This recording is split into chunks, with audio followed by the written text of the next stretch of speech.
Hi everyone, welcome back to another video. आज ये video मैं 5 सितंबर को रिकॉर्ड कर रही हूँ, बट मैं मेरा ट्रेड हिस्ट्री 4 सितंबर का भी दिखाऊंगी और आज 5 सितंबर का भी दिखाऊंगी। तो चलिए स्क्रीन पे चलते हैं। तो ये रहा मेरा डेल्टा का डैशबोर्ड। अभी करंटली 104 हो चुका है, 8800 हो चुका है। वो इसलिए हुआ क्योंकि 4 सितंबर को एक सेल साइड ट्रेड मिला था, ये वाला। एक ही ट्रेड हुआ ये 4 सितंबर को। ये ओपन टाइम के हुआ। ये एसएल और टीपी का है और ये मतलब इस पोजीशन को जब मैंने क्लोज किया तब ये दिखाया।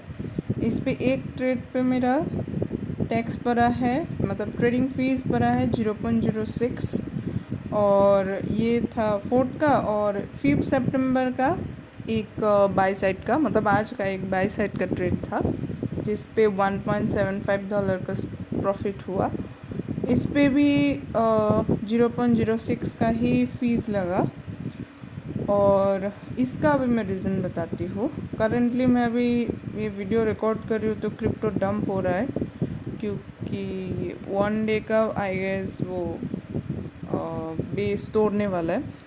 तो फोर्थ को मैंने इस एरिया से सेल किया था, इस कैंडल के क्लोजिंग पे सेल किया था। वो इसलिए किया था क्योंकि ये एरिया, ये एक टाइप का ट्रेंड लाइन था। ट्रेंड लाइन का ब्रेकआउट हुआ। अगर इसको पुल बैक लेना था तो इतना टाइम नहीं रुकता, थोड़ा सा 1-2 कैंडल या फिर 3 कैंडल रुकते, जो नॉर्मली चार्ट बिहेवियर होता है।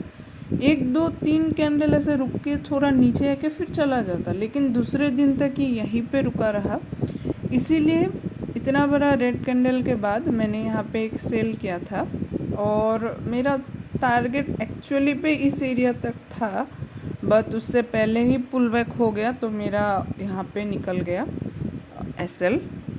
एसएल मतलब वो प्रॉफिट में ही क्लोज हुआ। मुझे मैन्युअली निकालना पड़ा इसको क्योंकि रिवर्सल होना शुरू कर दिया था। और क्योंकि इस एरिया का इस पेयर का रिजेक्शन, इस एरिया का रिजेक्शन ले रहा था कैंडल। जब भी इधर आता है इस कैंडल ने रिजेक्शन लिया, फिर से दूसरा कैंडल फॉर्म किया, उस कैंडल ने भी रिजेक्शन लिया। तो जब इस टाइम पे ये ग्रीन होके क्लोज किया तो तब मुझे और इस पे ज़्यादा रहना नहीं था। उसके बाद फिर जब ये वाला पुल बैक हो रहा था तो तब मैंने इसको निकाल दिया। फिर आज का ट्रेड पॉइंट हुआ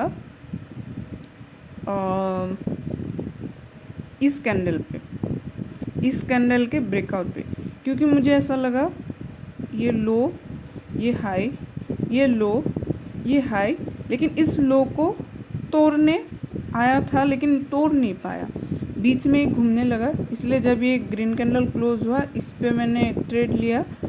मेरा एसएल थोड़े से के लिए बचा। इस वाले कैंडल पे मैंने कैंडल के नीचे यहाँ पे इस एरिया पे एसएल लगाया और इस एरिया तक मेरा टारगेट था, लेकिन जब ये कैंडल थोड़ा नीचे आया तो मुझे यहाँ पे निकलना पड़ा। करंटली ये थोड़ा अभी डंप हो रहा है। 1 डे पे अगर इन सब एरिया के नीचे अगर डेली कैंडल एक थोड़ा नीचे होके क्लोज होता है तो तभी मैं एक सेलिंग के साइड का देखना पसंद करूँगी, क्योंकि वीकली टाइम फ्रेम पे इतना अच्छा खासा सेलिंग दिख नहीं रहा है और संडे को ही वीकली टाइम फ्रेम का कैंडल क्लोज होगा। तो अगर ये थोड़ा अच्छा खासा इस एरिया के इन दोनों कैंडल के नीचे अगर ये वीकली टाइम फ्रेम का कैंडल क्लोज होता है तभी मैं बाकी के टाइम फ्रेम पे 1 आवर हो या 4 आवर हो उस पर सेलिंग दिखूँगी।